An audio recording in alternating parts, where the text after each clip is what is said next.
Hello everyone. Good morning to everybody. Dear students, you are most welcome in English literature and grammar class. Dear student, as you know, we are enjoying BBC Lay's poem Ode to a Skylark, and this song and poem is widely famous lyric, and it is written in the form of ode. As you know, ode is a kind of song that is sung in praise of some goddess or any natural thing. So this ode is sung in praise of a skylark, a bird which is flying high in the sky and continuously singing a melodious song. A skylark is a symbol of nature, and P.B. Shelley was a great lover of nature, and just as a skylark leads a life of freedom, so poet P.B. Shelley also wishes to lead a life of freedom.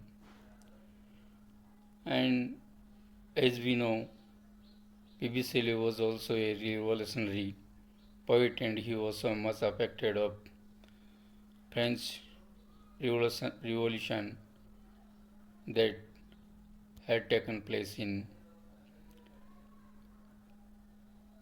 1789.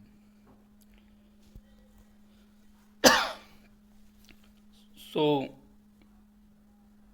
he, in introductory stanzas, P.B. Shelley welcomes Skylark by calling her as a heavenly spirit, and Skylark is not merely a bird but something strange and heavenly bird, heavenly spirit. So he praises the skylark and its melodious song, and he also makes a number of comparison of skylark and its song with many natural things. But skylark song is different and more melodious rather than other songs. So in 13 stanza, he P.B. Shelley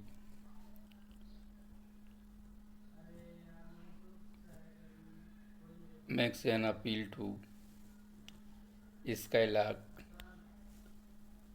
He asks her to us, teach us, spirit, O bird, what sweet thoughts are thine. I have never heard praise of love or wine that painted forth a flood of rapture so divine. In this 13th stanza, P.B. Shelley asks Skylark by calling her a spirit and bird. He asks her to teach him what sweet thoughts are thine, what are the secret, what is the mystery of her sweet thoughts. So he asks her to teach her, to teach him, and tell him what is the secrecy of her sweet thoughts. P.V. Shelley says, I have never heard praise of love or wine that painted forth a flood of rapture so divine. He makes a question to Skylark because he has never heard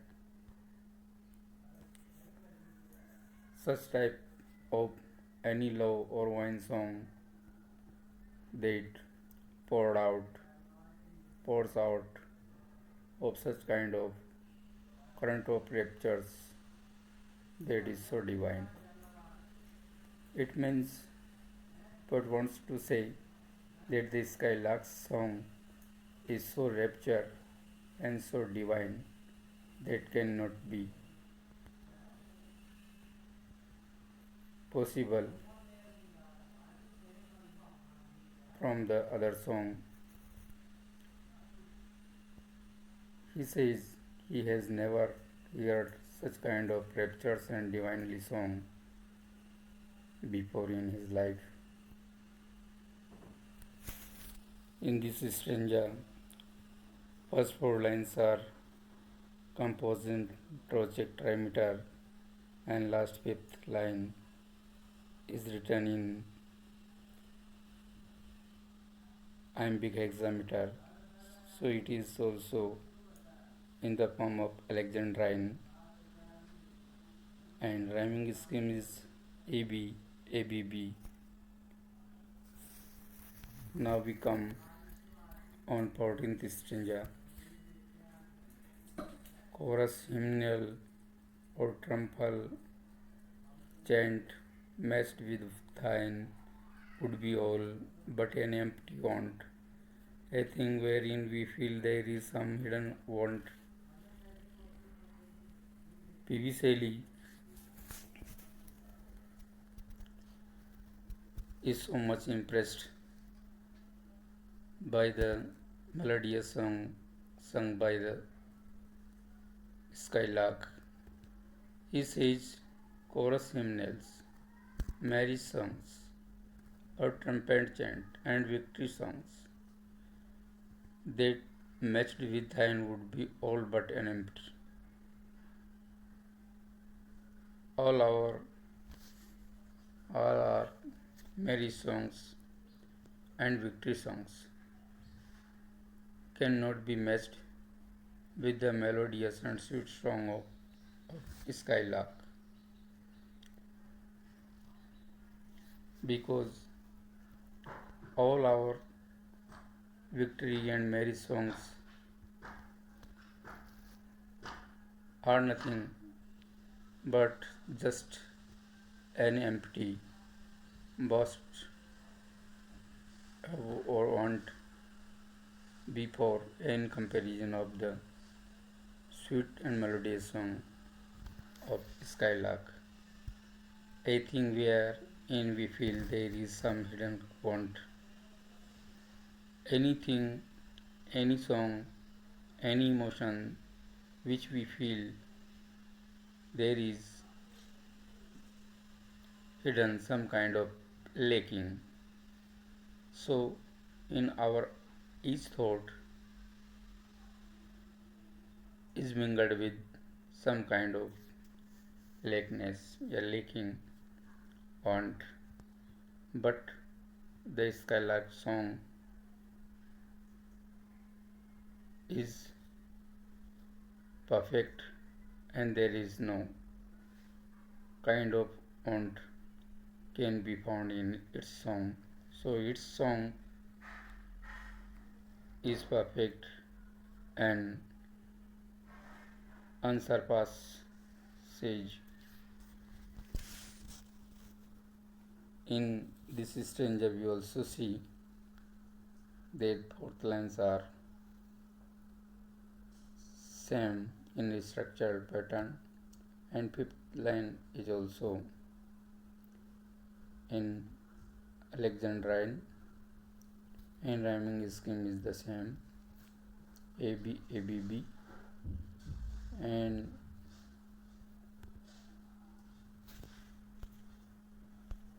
now we come on to the stanza. What objects are the fountains of thy happy strain? What fields or waves or mountains? What shapes, what shapes of sky upline? What loves of thine own kind? What ignorance of pain? Shelley is, as Shelley is so much impressed by the melodious song and human song of the Skylark, he asks Skylark to tell him what object what objects are the fountains. Fountains means source of thy happiness, happy strand, happy songs, happy note of melodious song. Previously asks Skylark to tell him what objects are the main source, basic source of his happy song. He he presents a number of things as in the form of source sage. He asks, is orchids, waves, mountains, a shape of sky, plains, earth,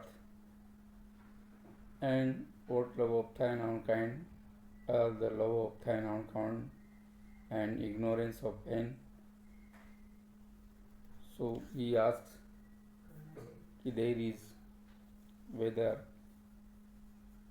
one of them is the source of its happy song. Is it field? Is it waves?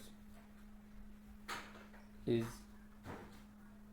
mountain, sky, plain, yellow of its own kind, ignorance of pain.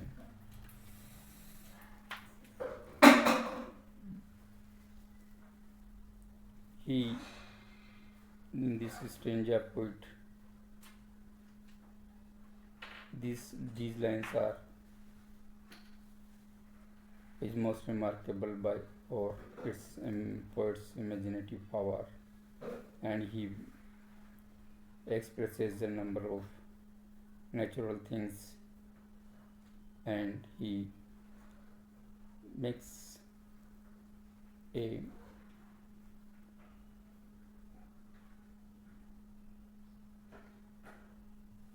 own guess that one of these might be the source of his melodious song. Although we know that Skylark doesn't know the pain, he is quietly ignorant of the worldly pain and sorrows. So its song is perfect and sweet, and he doesn't know the love and pain. So its song is perfectly sweet and pours out the happy notes of music. So in before stanza, P.B. Shelley also said that our worldly songs are mingled of pains, so they can never be heavenly and so divine song, and they can I mean to say worldly songs Nonetheless, merry songs, victory songs can never be perfect because all these songs are mingled of pain and hate and love. So these songs can never be matched with the song melodious song to the Skylark. In this stanza we also find the rhyming scheme is AB AB B and structure pattern is same. That's all for today. Okay, thanks.